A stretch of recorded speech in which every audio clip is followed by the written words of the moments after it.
जब बेटी का कन्यादान हो जाता है तो कन्यादान के बाद बेटी का गोत्र परिवर्तित हो जाता है।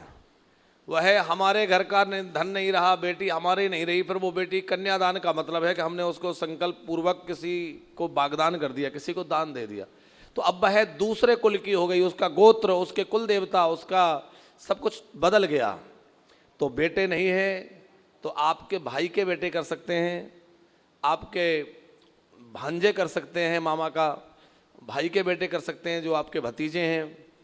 और सबसे अच्छी बात जो आपने स्वयं लिखी है कि क्या हम स्वयं कर सकते हैं, बिल्कुल शास्त्रों में इसका प्रमाण है कि व्यक्ति अपने जीते जी ही अपनी सारी क्रियाएं संपन्न कर सकता है। ये शास्त्र का विधान है।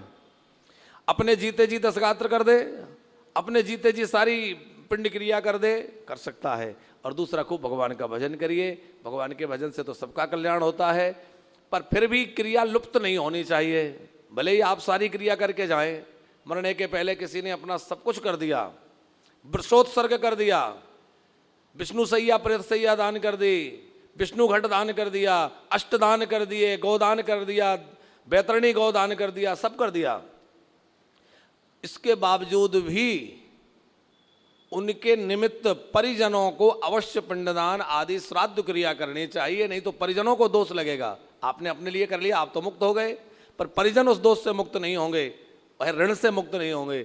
इसलिए आपके भतीजे हैं तो भतीजे, भाई के बेटे कर सकते हैं, आपका स्वयं के भाई, छोटे भाई हैं तो भाई कर सकते हैं, भाई नहीं है तो भाई के बेटे कर सकते हैं, बहन के बेटे माने भांजे कर सकते हैं, बेटी का बेटा कर सकता है, बेटी के बेटे के लिए पूरा अधिकार है, तो बेटी का बेटा जो है उससे करवा सकते हैं।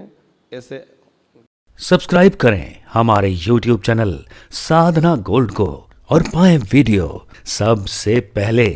और हाँ, बेल आइकन दबाना ना भूलें।